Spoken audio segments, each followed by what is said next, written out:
Kaixo eta ongi etorriak saio berri batera, gaur apirilak 30, asteazkena bi elkarrizketa berri izango ditugu. Alde batetik, gure ohiko kolaboratzailea den Inigo Larramenderekin egongo gara Navarraldetik datorrena.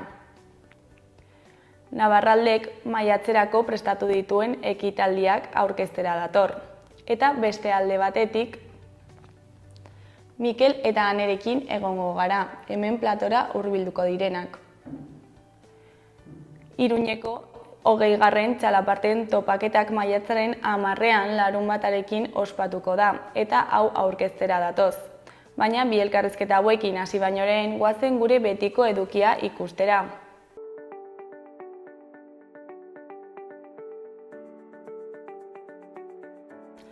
Goazen orain gaurko efemerideekin. Gaurko egun batean, 1945ko apirilaren 30ean, Hitlerrek bere buruaz beste egin zuen, sobietarrek harrapa ez zezaten.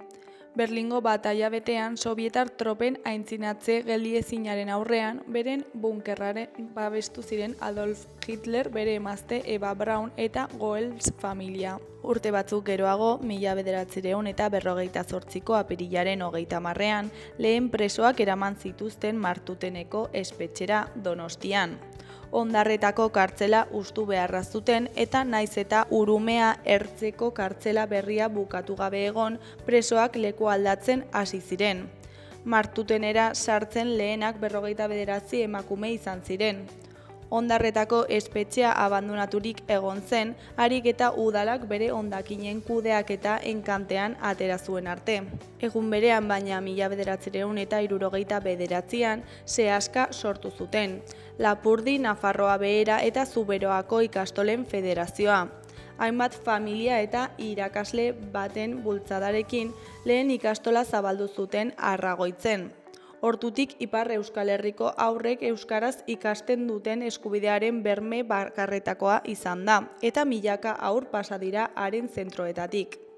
Frantziako hezkuntza ministerioen aurrean borroka ugari planteatu ditu, eta finantziazioagatik edo ikasleen azterketak euskaraz pasatzeko duten eskubidearen alde sarritan desobedientzia ekimenarengatik. Eta bukatzeko 1982ko apirilaren 30ean, Ipar Euskal Herriko lehen intsumisoa atxilotu zuten. Erik Lexardoi gazte hortzaintzarrak uko egin zion derrigorrezko soldaduskara joateari eta jendarmeek atxilotu zuten.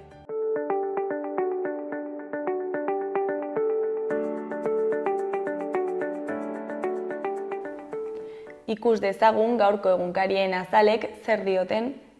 Diario de Noticiasen argazki nagusian Madrildik zetorren lehen albia dugu. 12:20 itzalaldiaren ondoren Iruñera iritsi zena.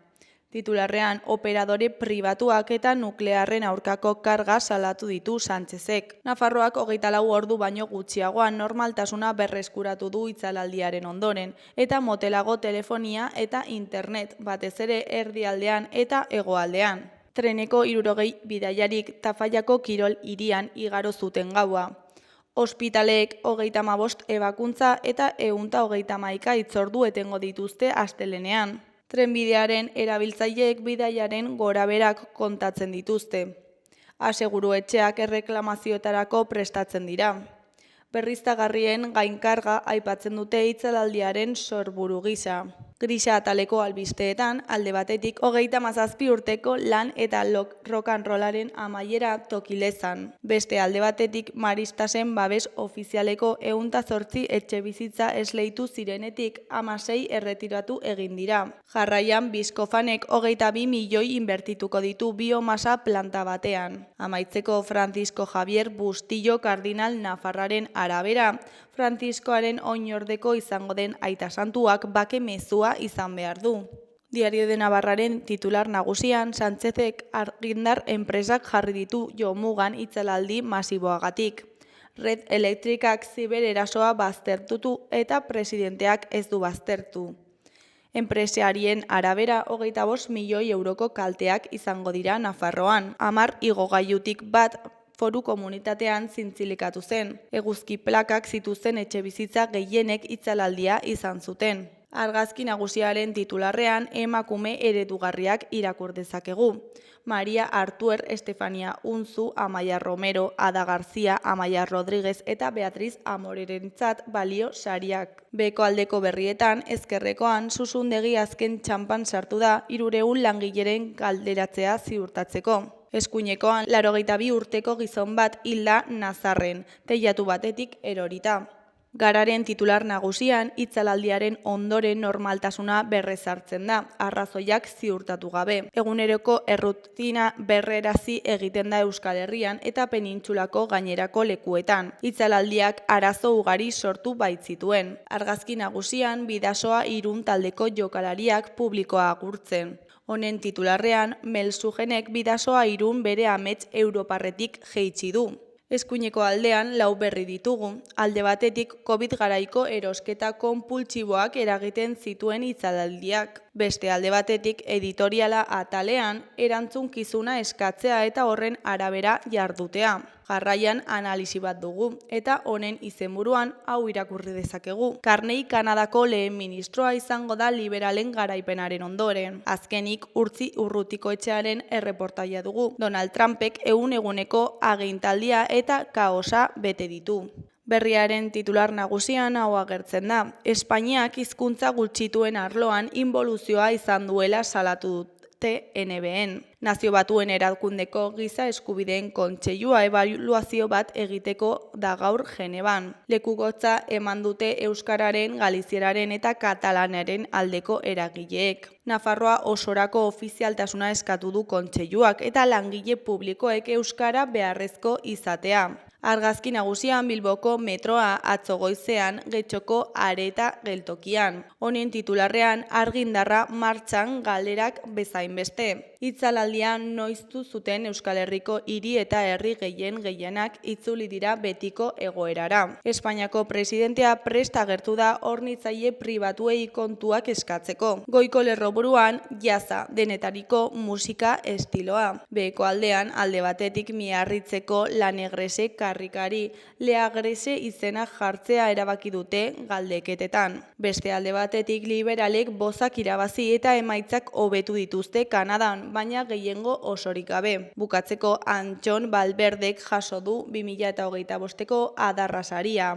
Euskal Herria irratiari dagokionez, titular nagusian, Iruñeko makroespetxea. Presoak pilatuta eta gabeziak elikaduran eta higienean. Salaketak Nafarroako espetxe egoeraren mapatzea txostenean jaso du lehen aldiz kartzelaren funtzionamenduaren balorazioa eta parlamentuan aurkeztu dute. Egoerak orokorrean okerrera egin du. Naizetan Nafarroako gobernuak espetxe osasunaren eskuduntza bere gain hartu zuenetik osasun mentalari eskaineteko arretak hobe egin duen. Eskuineko berrietan, goikoan, haur eta gazteen diabetesa hobeki kudeatzeko aplikazioa sortu dute, Diaktibe bat. Diaktibe bat izeneko aplikazioa sortu dute Navar Biomed zentroko ikertzaileek. Aplikazioak indar ariketak egiteko proposamenak egiten dizkie gaixotasuna duten gaztetxoei, aztertu baitute onuragarria dela gaixotasunaren garapena murrizteko. Eta ikerketaren emaitzek erakutsi dute intsulina gutxiago behar izaten dutela neskatu eta muktikoek indar ariketak egiten baitituzte. Behekoan, tiro poligonoa biodibertsitatearentzat lagungarri dela esan du Bardea komunitateko presidenteak. Bardeako komunitateaz mintzatu zen bertako presidente Jose Maria Agramonte Nafarroako parlamentuan. Esan zituenen artean, parke natural horretan ezarria dagoen tiro poligonoak biodibertsitatearen kontserbazioaren helburu nagusiak betetzea erraztu duela. Adibidetzat jarri du zenbait espezieren hazkundea. 1989an 4 sai bikote zeuden eta orain 100 gora daude. Eta Duoponteko hegatsarekin antzeko zerbait gertatzen ari da.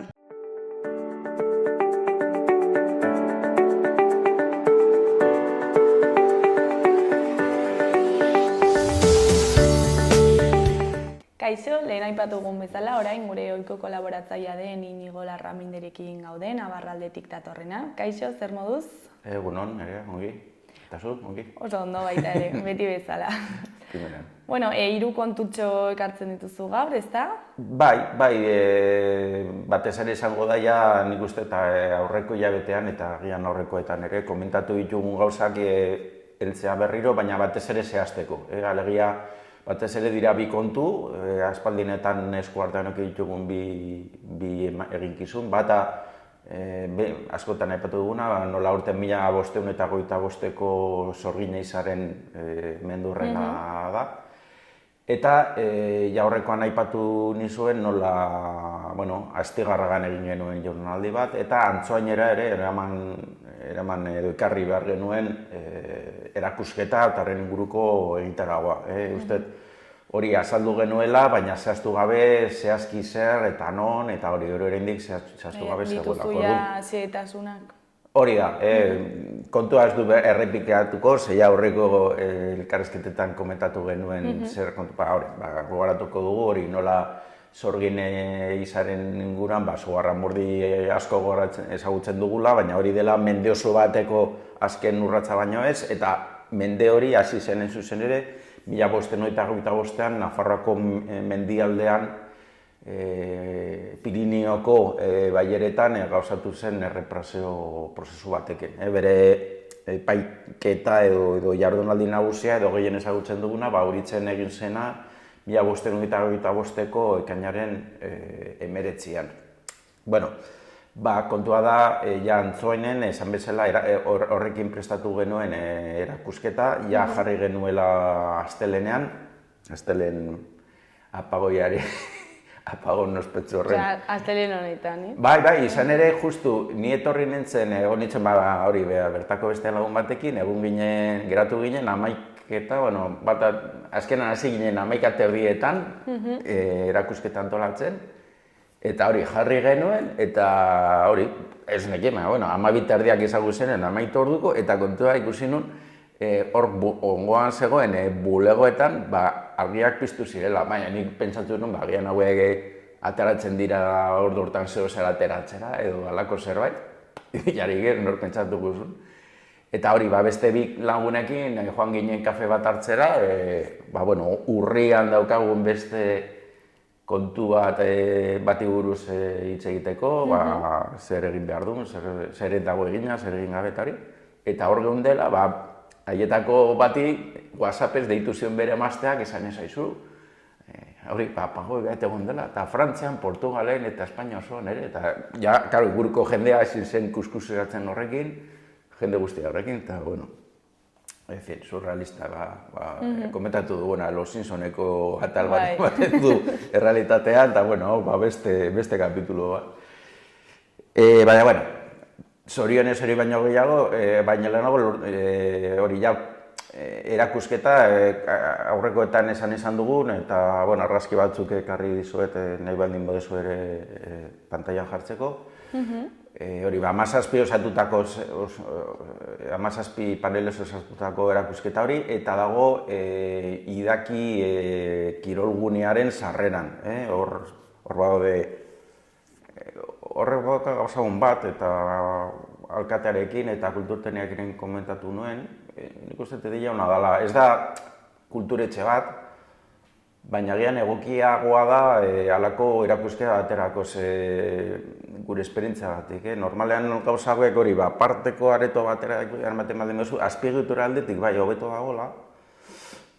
Jende ez baldin bada espreski ikustera joaten ez du ikusten. Igual kirola egitera zoaz eta ikusten duzu garrita. Da pasabide bat eta nik uste hori ideia hona dela. Izan ere hori justu montatzen amaitu, goratzen dut. Arritu ginen gauzak jasotzen eta hori. Eta bazegoen hor, adineko jende multzo bat, ikastaro bat egin behar zuelako, irakaslearen zai, edo alako zerbait. Eta haietako bideo bai hasi zirela irakurtzen eta argazkiren bat edo ateratzen.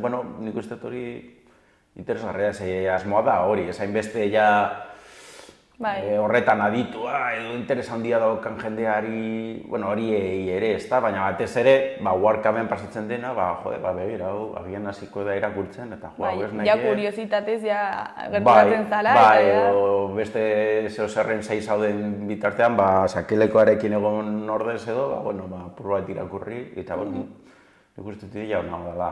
Bueno, orduan, kontua da, esan bezala, erakusketa hori panel horekin ja ikusgai dagoela, kirolgunearen ordutegian, superatzen nahiko zabala izango dela, goizetik arratsaldera, eta dago sarreran.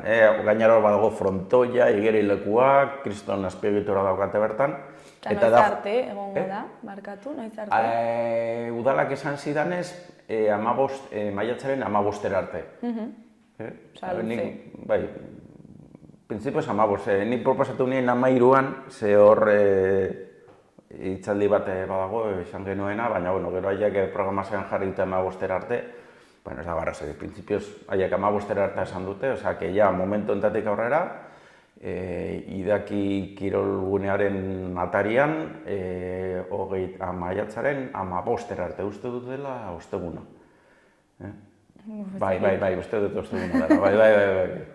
Osea, que bueno, edozen momentutan, hori, ez soilik antzoinik, entzengo Iruin herri osoko edo nor, nahi duenean, bidalditxo bat ematera, joan daiteke eta momentu baten ikusi. Gauza bat horrekin, prestatu dugu, ahaztu zitzaidan paper bat bertan ustea, saietuko nezagien aste artean usten, baina erakusketa da, aurrekoetan esan dugun bezala, dago euskeraz, gazteleraz eta frantsesez. Orduan, irakurtzaz aparte, atera dugu liburuzka bat, non erakusketan irudiak eta testuak badaude liburuzka hortan, eta 5 eurotan sarroko dugu salgai. Gara, arazoa da, bertan erakusketan ez dago hori salgai usteko modurik, baina gutxienez, 6an, orain komentatuko ditugu, 2 hitzaldietan, maiatzaren 6an eta 13an, ni joango naiz eta eramango ditut norbaitek nahi izan ezkero, bertan erosiala esateko. Eta ziurenik, saiatuko naiz aste artean bertan paper bat usten, posta helbide batekin, eta horrela 5 eurotan salduko dugu salgai, eta norbaitek bitartean nahi izan ezkero, bertan eskatu ahal izateko. Baina, batez ere hori erakusketa ikusgai badagola, 15 arte edo nahi duenean ikusteko, eta hori salgai jarriko dugula liburuzka hori, erakusketaren informazioarekin, eta momentuz 6an eta 13an salgai jarriko dugula. Eta horrekin sartzen gera, beste bigarren atal horri. Alde batetik dago erakusketa, komentatu dugun bezala, eta gero egitaragua lotuta dago euskaraldiarekin eta euskarazko programazioarekin, ezta? Orduan, hor ere, 2 hitzaldi egongo dira, biak egongo dira Txokogorrin, Antsoaingo Txokogorri da gaztetxe moduko bat. Eta, esan bezala, 2 hitzaldi izango dira, lehenengoa datorren asteartean, 6, hori da, maiatzak 6, arratsaldeko 7etan. Eta hor, mintzatuko zaigu Asizkur Meneta. Komentatu dugu hemen baino gehiagotan, nola, aspaldi honetan jotak edabil kontu honekin, eta, dokumental edo, dokumental bat, iaia filma bat ari da egiten kontu honen inguruan, eta Astigarragako jardunaldian esate baterako, berak eman zuen hitzaldietako bat. Orduan, esan dago, bertan, berak egiten duena batez ere da, sorginaren pertsonaia horren deseraikitzatzea nolabait. Alegia, testu inguru hortan, sortzen da sorginaren pertsonai faltsu hori, alegia, belargilea, astia, baina gero diabloa eta gauza horiek guztiak hor nahaztuz, sortu zuten pertsonai fantastiko bat, halako sorginek ezen sekulan existitu, baina, egia da, pertsonai horren ezaugarri batzuk ere, pizkanagian baztertu ditugula, baina bitartean oraindik badaude gauza batzuk, nolabait esateko irentzi ditugunak edo onartzen ditugunak kontzeptu hartatik. Eta, berak nahi duena da, bere era gainera, hasiko da, ez dago ohiko hitzaldi aspergarri edo oso tekniko horietako bat, pedagogikoa esaten den bezala, eta Bai, solasaldi baten moduan. Asiskoren eran, oso berezi, baina atsegina jarraitzeko eta ez da sekulan aspergarria egiten, osake merezi du. Ni hori esan bezala astigarragan ikusi nun, eta ez da bat ere luzea. Eta gero eztabaidarako ere, egokia, osake merezi du jotea. Eta bigarren hitzaldia izango da, hurrengo asteartean, bi asteartetan izango dira, 13an, 7etan ere, Txokogorrin ere, alde hortatik antzeko gitarragoarekin. Eta kasontan hitz egingo zaiguna, mitsatuko zaiguna, izango da Amaia Nauzia. Izenburua jarri diotena, ez dut Amaiarekin hitz egin zehazki bere hitzaldiaren mamilaz, baina sumatzen da. Sorginak zer dira? Da agian ikuspegi historialari baren ikuspuntutik batez ere, gainera bera bere tesian eta ikasi ditu, batez ere emakumearen ikuspuntutik ikusita. Kontu honek badauzka alderdi ezberdinak hor hartzen direna, konkista bat arteko izan zen, Nafarroako konkista indarrean zegoela momentu hortan, bertako antolakuntzaren kontrako errepresio bat ere bai izan zen, oso bereziki emakumeen kontra, zeharka bada ere, baina euskarari eragin zion, algia bada kontu bat, bai joena ondorio sorta zabal bat, eta horrek esan nahi du alderdi ezberdinetatik aztertu daitekela, eta Amaiak aztertuko du batez ere emakumeen eguneroko gertan eta gizarte barruko posizioan egin zuen eraginaz, gertatu zen hori guztia. Eta esan dauka, bi hitzaldi horietan ere, ne joango naiz eta norbaitek nahi baldin badu, nik eramango ditut liburuzka horiek eta salgai jarriko ditutot, eta norbaitek nahi baldin badu, erosteko aukerakiko du. Eta, antzoingoa da batez ere hori. Esan, printzipioz hitz egin daukagu agian egunen baten ikasleentzako bizitagi datoren bat egitea, ez didate zehaztu, baina hori izango da, ja aldez aurrek bertako ikastetxearekin, ez da izango ekimen ireki bat, aipatzen dut, baina garrantzitsuenak dira erakusketa eta bi hitzaldi horiek. Eta nola ez, gonbidatu, Iruñerriko jende guztiari, hau ez da Astigarraga urrunago dago, eta esan joan behar, baina hau da Iruñerrian bertan, Antsoainen, eta arratsaldean, 7etan, hori ordutegi eroso baten, hor geratzen da gonbidapena.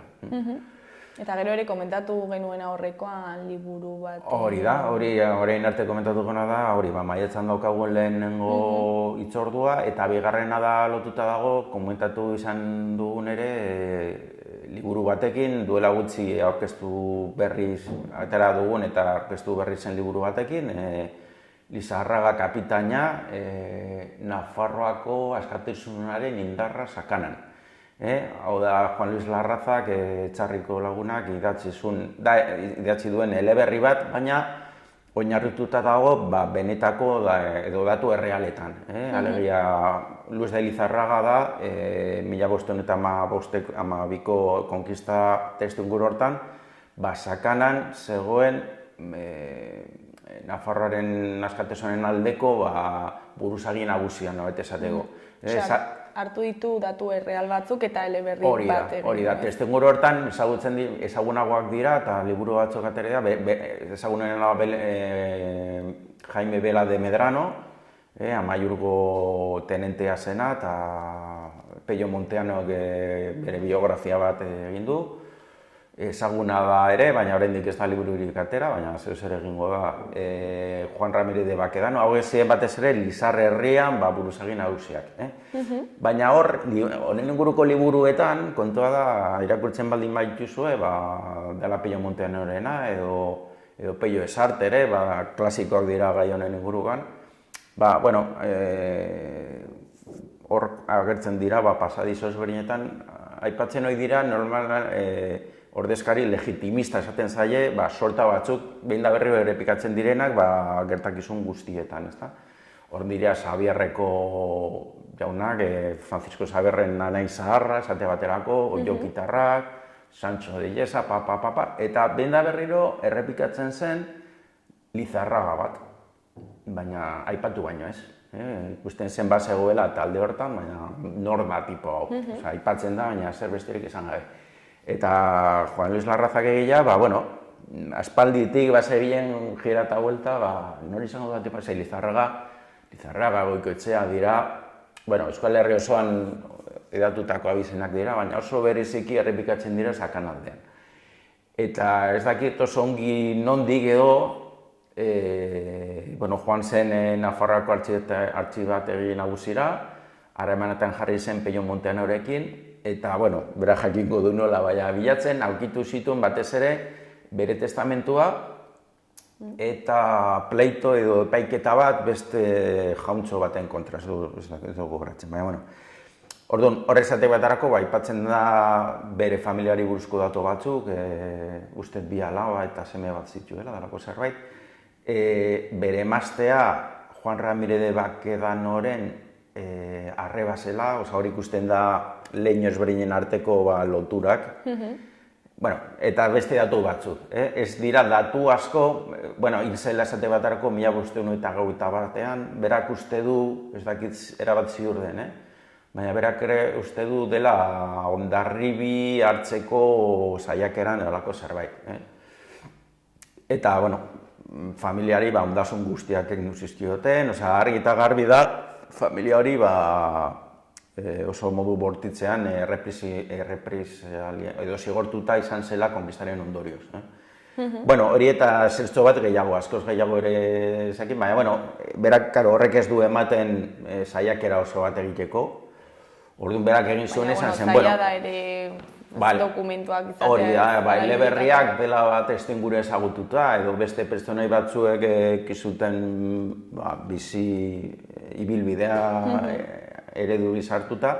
Eleberriak aukera ematen dizu, hutsune horiek, asmatzeko, ez? Hori da, asmatzeko, logika batekin, ezin duzu astakiri bat bota, baina, zuk esan bezala, irudimena apur bat landuta. Arazo izaten da, eleberriak, potologoak ateratzen direla, lareun horri alde dira. Baina, egia da ere, eleberria saiakera bat, baino errezago irakurtzen dela. Lareun horri alde dira, baina, ongi irakurtzen da, eta euskerazko eleberria. Eta kontua da hori, aurkeztu zen martxoaren 26an Etxarrin, egilaren herrian, gero aurkeztu izan da batez ere Sakanako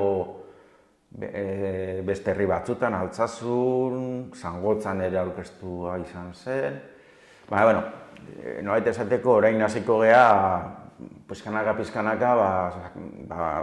Nafarroa eta Euskal Herri osoan pizkat aldugunean aurkezpenak egiten. Eta, nagusiena da, datorren astean, eta hori da batez ere gaur aipatzekoa. Esan bezala, datorren astean, maiatzaren 7an, asteazkena. Alegia, orduan hori, asteartean 6an, 7etan Asizkurmenetaren hitzaldia, eta hurrengo egunean, asteazkenean, 7etan ere, liburua aurkeztuko dugu, egilearekin batera, Karrikiri elkartean. Ez dago atzerik. Orduan, esan dakoa. Horrekoan bezala, gonbidapena aurrezten dugu, asteazkenean, 7etan hori Karrikiriera joateko, eta egilearen azalpena. Nik uste talakoak eta enbesteko informazio pila ez dagoenean, batez ere da azalpen bat zer kontatzen den hor, eta pizkate egia kontatzen dugu nola izan den liburaren historia, ideia nola sortu piztu zitzaion, eta horreta baina batez ere interesgarria da ere, solasareako, ez da, denon artean pizkat gaia buruz normalean beste gai batzuk ditu solas gai gisa edo, baina, noiz benka apur bat egitea komeni du gai hauei buruz. Eta hau da pixkat maiatzeko kontuak, ez da? Hori da, maiatzeko, eta gainera dira datorren astean, horregatik ongi datorkit ere gaur botatzea, ze hori ikusten duena, ja datorren astera begira, errepikatzeko hori, erakusketa idakin, 6an asteartean Asizkoren hitzaldea, urrengo egunean, 7etan aurrekoa Txokogorrin, 7etan Karrikirin itzal, Liburuaren aurkezpena. Lizarraga kapitainaren libura, eta 13an, horrengo aste artean, Amaia Nagusiaren itzaldia. Osea, bueno, zuk esan behar, hori da maiatzerako aurreikusita daukaguna. Eta ezakit, ja udara begira, ekainean zerbait daukagu? Bai, hori, bueno, aipatu baino ez du egingoz, bueno, egitaragoa eta horrendi zehazteke dago, baina... Bueno, urrengo hilabetean ekarreko ditu. Bai, nik esango nuke, bai, batez ere ja aurrerapen gisa edo, pilula bat botatzearren, ekainari begira, bai aurreikusten ditugula, bi gauza, eta, bueno, aipatu baino ez dut egingo oraingoz. Izango dira, gainera, uste biak izango direla ekainaren 14 eta 15ko asteburuan, okerez banago. Bata, bueno, egun zatzaketa, dira asteburu horren inguruan, osak ez dut, baina, bueno, ekaina erdiko asteburuan, bale? Orduan, hor asteburu horren inguruan egongo dira bi ekitaldi, bata Oñatin eta bestea Auritzen. Oñatikoa izango da gogoeta bat, hemen normalean gehien bat historia kontuei buruz aditzen geha, baina, bueno, gu Navarralden izaten dut, badauzkagula bi hiru ardatz edo lan esparru nola esateko. Bata da historia, gehien landu dana, eta, bueno, oraindik landu behar dana, baina, bueno, ez da esparru bakarra, historia bat, bestea da gure ondarea, zer gara, ondare kulturala, baina, bueno, eragin politiko batekin ere, hor sartzen dugu, urtero urrian egiten dugu ondareri buruzko jardunaldiak, hori komentatuko dugu gauzatzen denean. Eta, bueno, zuzenbide prenarrari buruz egin ditugu nahi bat gauza. Hori izango litzateke bigarren esparru bat. Eta badago hirugarren esparru bat, agian orain arte hainbeste landu ez duguna, baina, bueno, landu nahi duguna, eta da etorkizunari begira. Alegia, iraganetik ikasten dugu, asmatzen dugu nola iritsi geha oraino, honek alditzen dugu oraina ulertzea, baina, bueno, hori zertarako egiten dugu, ez jakiteagatik soilik, egiten du batez ere, gurea den etorkizun bat osatzeko, behar besteko, oinarri intelektual edukitzeko. Alegia, hau guztia finan bideratuta dago gure etorkizunaz hausnartzea. Eta ideia horrekin, izenburu zehatza aukera naiteke hitz baten edo beste, baina da Baskonia 21. mendean gutxo gara era. Da, parte hartzaile ezberdinekin, hori, bueno, ez dago azaldu beharrik nola mundua inazkarrari den aldatzen, nola horrek guregan eragina izaten ari den, eta, jode, oso eragin sakona eta oso azkarra, nik uste hori denok ados egongo garela horretan, ezta nola mundua oso azkar aldatzen ari den, ez beti onerako. Eta, bueno, Euskaldun gisa guk zer esan behar dugu horren horretik, eta izoilik korronteari jarraitu, ezta nik kezka badaukat, nolabait nik uste, hori da nire burutazioa. Hori, mundutik datorkigun korrontea dela eta pizkat geure agenda galdu dugula horre baten. Oartzen baldin bazara gure artean zertaz hitz egiten dugu. Gehien bat hori, mundutik datozkigun gauzai buruz. Eta horretaz hitz egin behar da, baina hemen herri bezala ja ez dugu zer esanik, ez dugu zer eginik. Ostras, nik uste hor arazo nahiko larria daukagula momentu hortan. Eta, bueno, erantzunak sortu behar ditugu horri aurre egiteko, eta, bueno, horren inguruan izango da jardunaldi hori, esan bezala Oñatin, ekaina erdiko asteburuan. Hurrengoan, zehaztasun gehiago emango ditugu. Hori izango da bat, eta beste bat izango da Auritzen. Alkatarekin egon behar dut oraindik, eta hor zehaztuko, nik eta beste batzuk egon behar alkatarekin, ze egingo den zehazteko. Baina, alde batetik aurreratzeko, printzipioz egokikituko zaigu guri Navarralderi abuztuan maieran, 1555ko hainbestetan aipatugun gai honi buruz zeo zer egitea Auritzen, baina hori izango da abuztuan, Baina bitartean, ekainean gogoratu behar dugu, gertakizun horren barruan, gehien ezagutzen dugun hitzordua edo mugarria dela, ekainaren 19an gertatu zen, nola da, lau emakumezko eta gizonezko bat erre zituztela Auritzeko plazan. Orduan, horren inguruan, gertuko asteburu hortan, ez dakit, ekainaren 14 uste dut dela, buruzaren ez, baina, bueno. Egun horretan Auritzen azoka bat egiten da, eta testuinguru horretan, bueno, egingo da kalean txespen bat, eta Siskok bere dokumentalaren inguruko zeo zer ere egingo duela Auritzen. Pizkat, gai honi buruz, gai hau berotzeko eta udalak nahi duelako aurten programazio bat osatu honen inguruan. Orduan, Sisko duzu saltza guztietan. Bai, kontua da buru konsidentzia izan da. Gu hasi ginen kontu honekin, Auritzeko alkate Jose Irigaray alkate izan dakoaren proposamenez, berak bazekielako aurten mende urren hori bertetzen zela, eta Auritzen gertatu zela gertakizun nagusia. Eta hortik hasi ginen, baina kontua da, modu paraleloan, bere aldetik, Sisko ere, jakingo duzuen, sugarren mende, komikia edo eleberri grafikoa osatu zituela duela urte batzuk, duela bizpahiru urte, Sugarra Murdiko errepresaren inguruan, eta nik uste detari gauza bera gertatu zitzatziola. Bera hortik hasi zen, baina bera ere ailegatu zen, gai hau ez da soilik Sugarra Murdi kontua, da gai zabalago bat eta asko sakonagoa, eta bera bere aldetik hasi zen dokumentalarekin. Harremana daukagu aspaldidanik bien artean, eta ikusita biok lan gai berari garela lantzen eta ikuspegi berarekin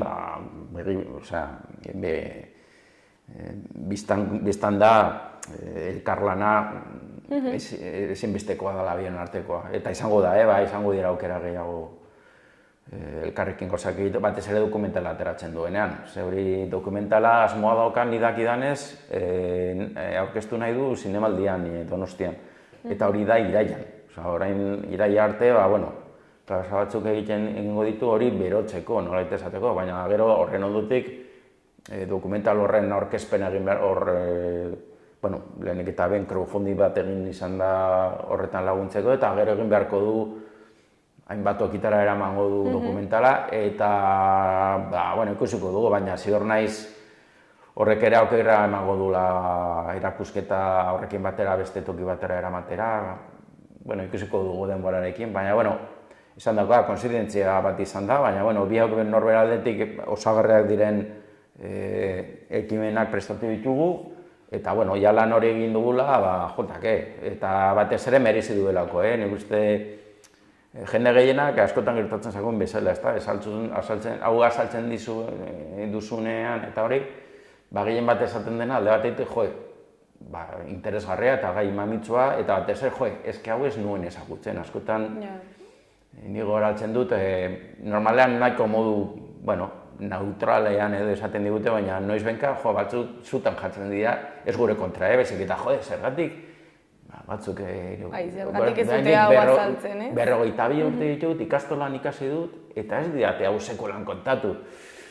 Baina hori da asmoa finean, gure jendearengan, nolabaiteko grina hori piztea, eta kontzientzia hartzeko, garrantzitsua dela gure ikuspuntutik gertatu zaiguna, ez mitoak, ez sinesmen arraroak, ez gertakizun historikoak, hau agirietatik aterata dago, hori ezagutzea, eta batez ere, eta nik uste hori dela finean, nik esan honeko honen helburu alde batetik gure memoriaren jabe izatea, herri bezala, eta horrekin lotuta, hor zigortuak izan ziren, errugabe lagun horien guztien izena eta duintasuna berreskuratzea.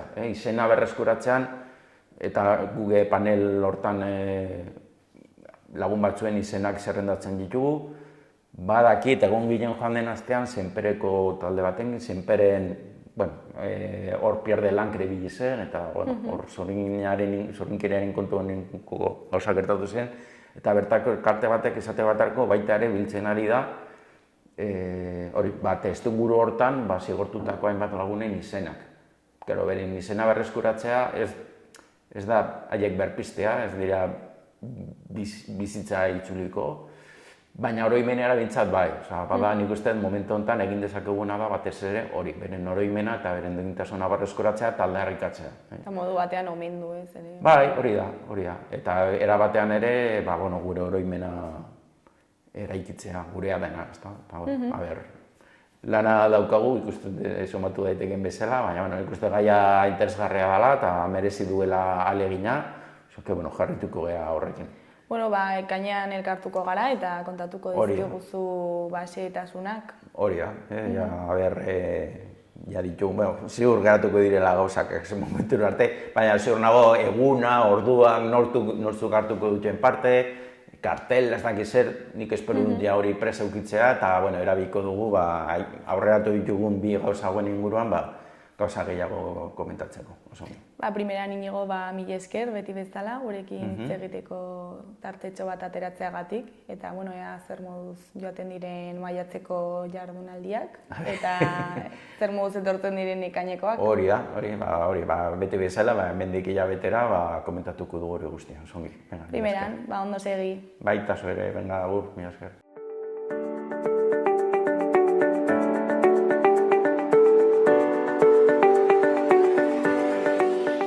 Gaurko, biharko eta ostiralerako eguraldiaren iragarpena ikusiko dugu orain. Gaur, asteazkena eguraldi egonkorra eta epela hodei gehiagorekin izango dugu. Eguzkitsu egongo da, baina orduak pasa ahala erdi mailako hodeiak eta goi hodeiak agertuko dira zeruan. Hego ekialdeko haize zakarra ibiliko da. Bolada oso gogorrekin haizeguneetan, bereziki ekialdean. Temperaturan ez da aldaketa handirik izango. Ostegunean hodeiak ugaritu egingo dira. Oro har, erdi mailako hodeiak eta goi hodeiak. Gainera, arratsaldean bero hodeiak garatuko dira eta zaparradaren bat edo beste bota dezake. Probabilitate handiagorekin hegoaldean eta mendebaldean. Barnealdean hego ekialdeko haizea ibiliko da. Bolada gogorrekin haizeguneetan. Kostaldean haizeak iparrekialdera egingo du arratsaldean. Temperatura maximoetan ia ez da aldaketarik izango barnealdean eta kostaldean pixka bat jaitsiko dira. Ostiralean ez egonkortasuna pixka bat handiagoa izango da.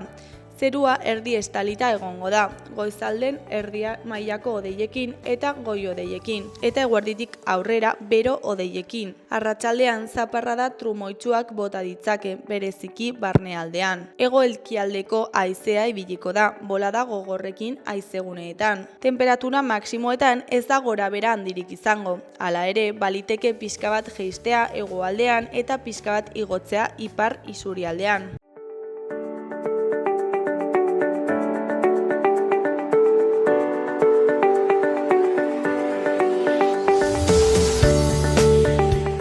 Kaixo, lehen aipatu dugun bezala, orain Mikel eta Nerekin gaude, 20. txalaparten topaketa aurkeztera datozenak. Kaixo, zer moduz? Ongi. Ongi bai, oso ongi. Zertan datza txalaparta topaketa hauek, eta noiztik egiten dira kontatu iguzu pixka bat. Aurtengoa pixka berezia da 20. urteurrena izango delako, eta nolabait urtero berezia da, kristonana dagoelako horren atzean, baina aurten pixkat bereziago horregatik, 20. urteurrena delako. Urtero egiten da, ez? Bai. Urtero egin da 2004tik, baina egon zen 2 urte ez zela egon, baina urtero egiten da zerbait bai. Eta zergatik egiten hasi zen? Garai horretan, 2004an, txalaparta Iruñan eta Iruñerrian bazegoen nolabait, bazegoen potente, baziren auzo askotan, baziren txalaparta tailerrak, nidakidanez, Rotxan, Ansoain, Txantrean, Uharten, Aldezarran, Donibanen uste dut ere bai, eta batzuk ikusi genuen bazela elkartzeko beharra, elkar ezagutzeko, eta asmo horrekin. Bai 1989an egin zen bat Uharten, baino ni horretan ez nengoen, eta 2004ako prestatzeko bildu ginenak pues nolabait asmo berdinak, baina nolabait helburu txikiagoa. Zer lehenengo urtea bakarrik elkartu ginen Iruñe herrikoak. Geroz ja poliki-poliki hasi zen gehiago zabaltzen eta Euskal Herritik hasi ziren etortzen. Baina lehenengo topaketa horretan nolabait bakarrik hemengoak bildu ginen. Eta orain 20 urte pasa direla, ez dakit helburuak aldatu dira, ze ja elkargune hori sortua dago, ez? Bueno, azkenean bilakaera bai, urtez urte jende gehiago joan da elkartzen, ez? Egia da Iruñeko topaketa gaur egun indarra handia duela, eta dela Euskal Herri mailan txalapartariak elkartzeko plaza oso polita, ez? Eta batez ere berezia dela Nafarroan eta Iruñaren erdigunean horrelako zerbait antolatzea oso berezia dela. Azkenean, Iruñak baditurako bere zailtasunak euskal kulturarekiko eta 20 urteko ibilbide hau egin izana eta hain indartsu iritsi izana puntu honetaraino, egia esan oso modu berezian ospatzeko gogoz gaude. Ez delako lan makala urte guzti hauetan egindakoa. Eta, bilakaera pixka bat kontatu ezakizu, nolako duzuen, nolakoa izan da, zer aldatu da, Arteko topaketari buruz edo... Ez, historikoa, ez? Historikoa diozu?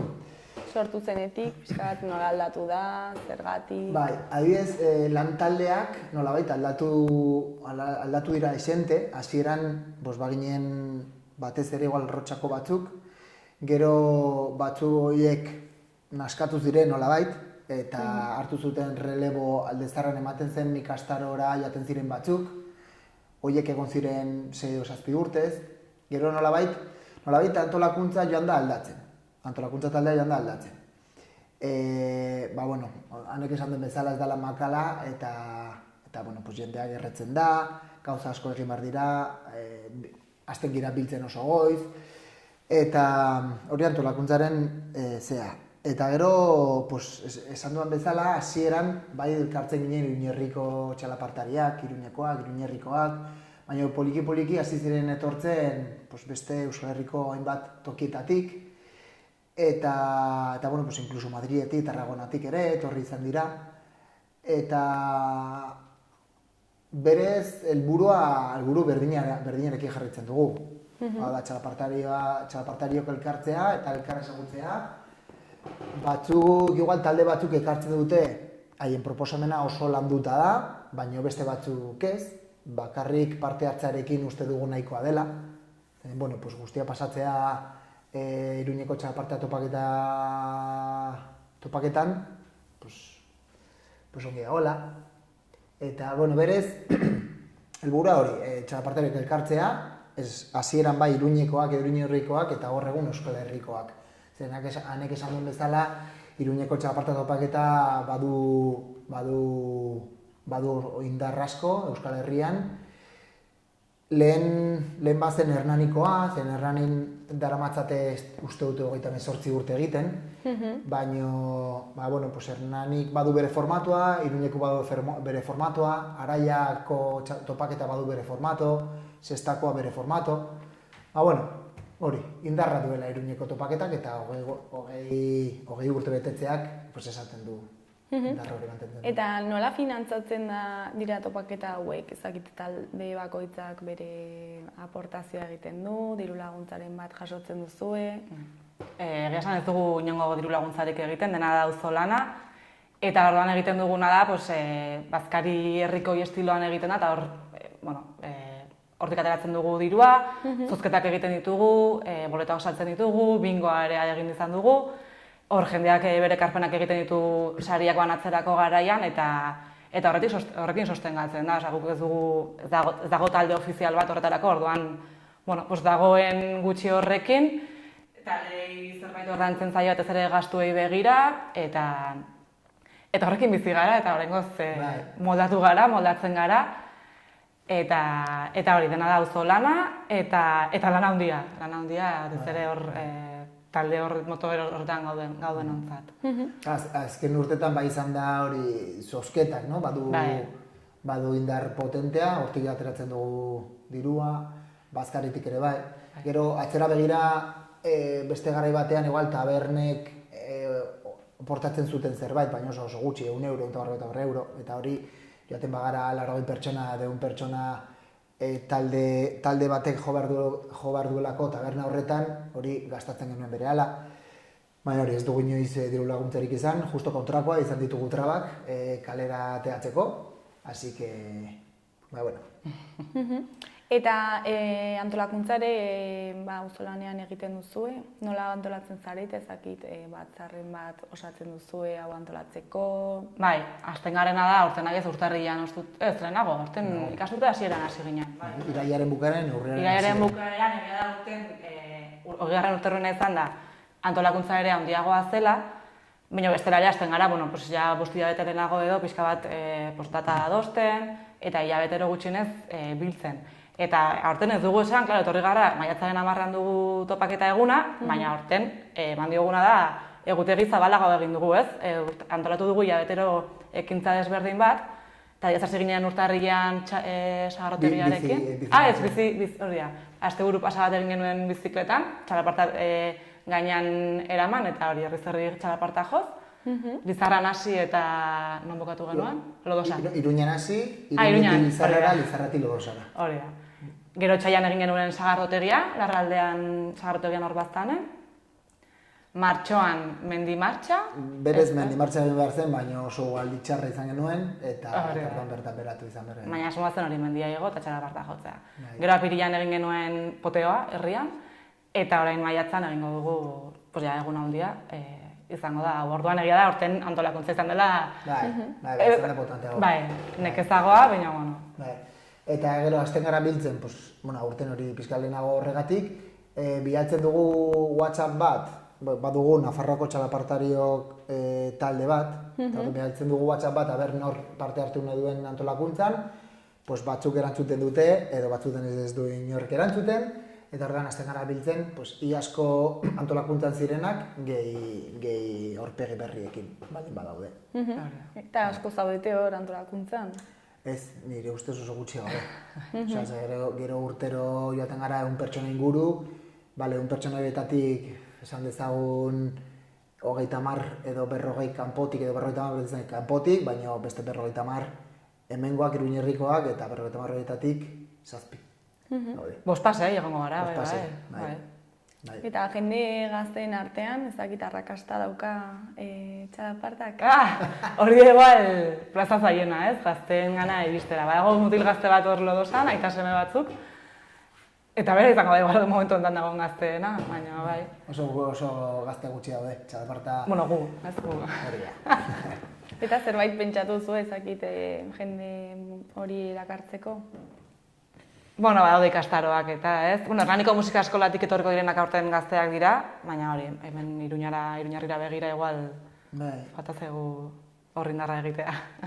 Bai, guk, berez hori, ez duk esan dut bezala, ikastaroak badire,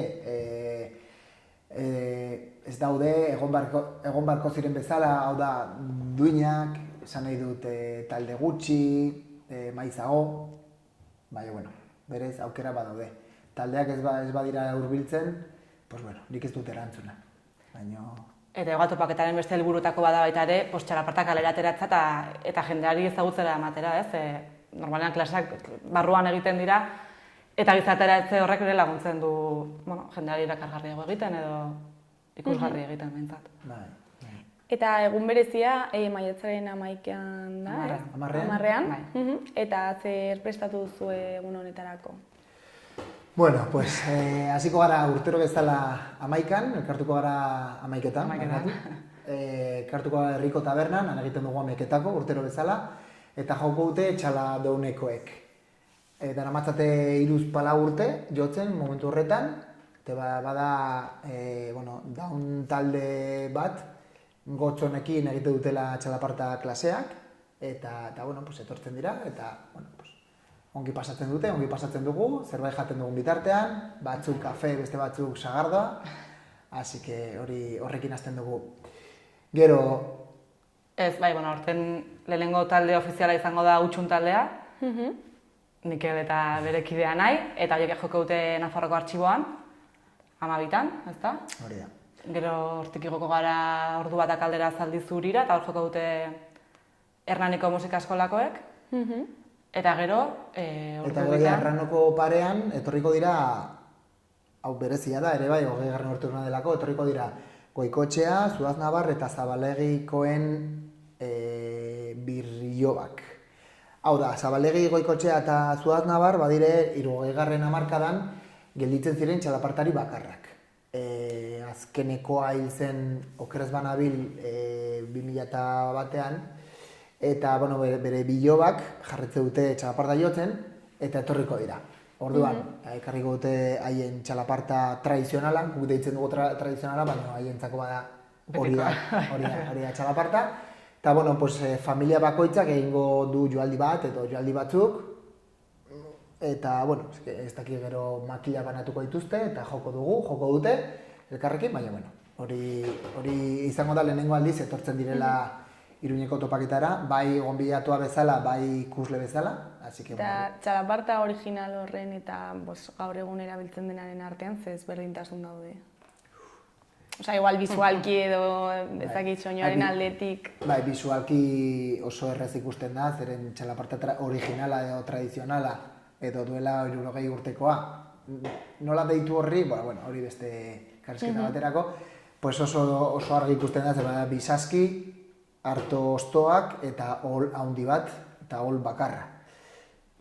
Eta makillak ere igual luzeagoak, hori da, makillak luzeagoak. Eta gaur egungo txalaparta, bada hol gehiago, edo arrizkoa, edo plastikoa, edo... Afinatua, bai, materialen asketa, orduan fizikoki asko ikusten da. Osea, oso erraz ikusten da. Eta gero jotzeko modua ere bai, haiek jotzen zuten nolabait modu bakar batean, hasieran simplea dena, baina ez da insimple, eta gero, bueno, aldaketa izan zen 70, 80. hamarkadan, eta bueno, asko aldatu da jotzeko modua. Eta horra, bueno, ikusten denuen aukera ona, 20. urteurren honetan, omentzea, familia hoi beraien txokoa egitea, ez? Orduan hauek egingo dutena da, hori Arranoko atarian joko dute, eta gero sartuko gara Arrano elkartean bazkaltzera. Eta horten baita ere, berezitasun bezala, orain arte guk prestatzen genuen bazkaria bezperan, egiten genuen beste auzolan polita zen, egia esan. Baina horten erabaki genuen, 20. urteurrena izan da, nahiago genuela guk ere lasai bazkaldu antolakuntzako kideok. Eta hor, eman diogu lekua, hau zuk azaldu topo, Arrotxapeako... El Jayi txokoa, bada txoko bat Arrotxapako gazte batzuk hartu dutena, eta haien helburua da auzoari bizitza ematea, eta hainbat ekintzak egite dituzte, justo egun hauetan dute urteurrena, urtebete ospetzen dute, sartu zirenak, eta egite dituzte cateringak, eta hanek esan duen bezala, urte nola berezia den, eta egia zan bazkaria prestatzea kristonlana da aurreko egunetik eta egunean bertan, orduan nolabait antolakuntzakoak gehi beste laguntzaile batzuk beti egon bargara bazkarian, eta urten, nola haiek prest dauden, nola guk ere eskertzen dugu laguntza hori, haiek egingo digute bazkari erra. Gero, arratsaldean... Itxoina, eta berezitasun bezala betaia horten Arrano elkartean barruan jarriko ditugu urte guzti hauetako kartelak. Egingo dugu erakusketa moduko bat, urte guzti hauetako kartelak eratu da. Ez da lan erreza izan arte guztia topatzea, hurbiltzen dena ikusiko ditu 2004ko kartela, konparatuta gaurko kartelarekin, nola ere bai gizarteak zentzurretan asko aldatu. Eta kamerak ere. Hori da. Eta kamerak ere. Gero hortik joango gara, arratsaldeko 6etan Konpainia plazara, han ere bada zerbait berria, deitu diogu oroitzapen txokoa, eta txoko horretan joko dute, nolabait beste garai batean jotzen zuten edo bikoteak edo taldeak. Aurretik izen eman dute, eta ez dakit 6 o 7 bikote daudela, eta duela urte batzuk, berdin zait duela 3 urte edo duela 20 urte, bikote horiek ibiltzen ziren txalapartan, eta urten animatu dira, joaldi batzuk improvisatu dute, beste batzuk zerbait landu dute, baina berezia ere. Esango dena bikote horiak elkartu berriro, ezta? Hori da. Hori 6etan, eta gero bukatuko dugu, arratsaldeko 7etan Zaldiko Maldiko elkartean joko du Oreka TX-ek, eta amaiera handia emango diogu Monton Gazte Tabernan, Bihots taldea joko du, hauek Hernaniko neska batzuk dira, Eta hor bukatuko dugu taberna hartan bertan, afaldu, eta gero etorriko da DJ Txino, eta hortxe emango dugu amaiera, ez dakigu ze ordutan, baina... Osea, egitera zabala. Bai, oso zabala, egun osokoa.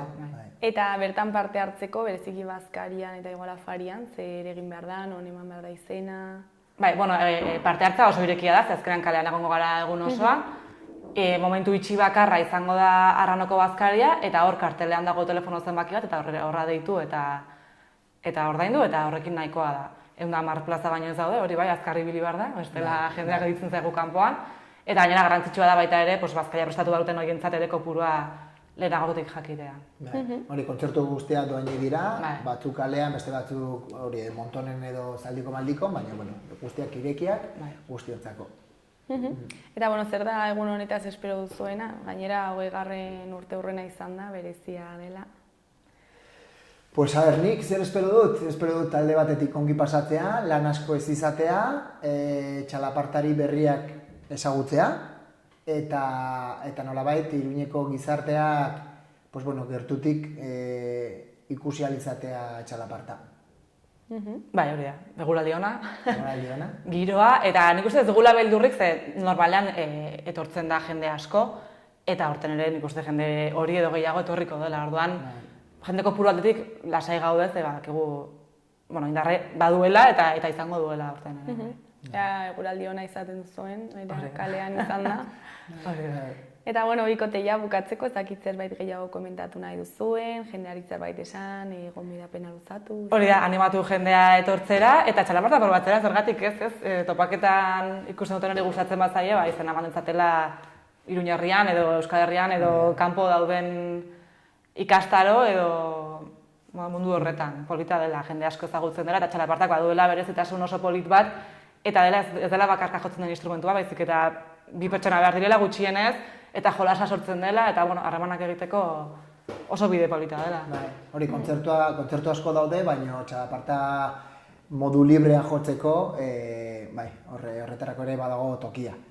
Eta beti tortzen dira gure albokariak, gure deitzen dugu, eta txoko batetik bestera beti albokariekin joten gara, txalaparta karretia batean eramaten dugu, eta tarte horretan ere jotzen da, eta hori, hanek esan du bezala jendeari animatu parte hartzeko, edo egun osoa ezin badute, bakarrik goizean, edo bakarrik arratsaldean, edo momentu bat, baino polita. Nolabait txalaparta gertutik ikusteko.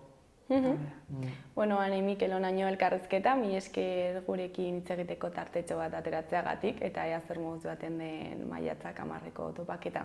Ondo segi, agor.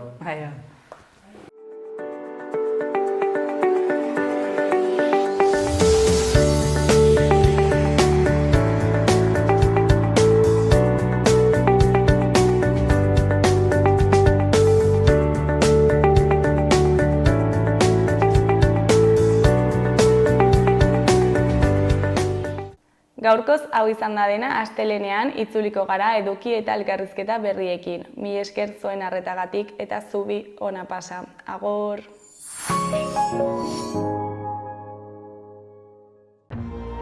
Gobierno de Navarra. Nafarroako gobernua.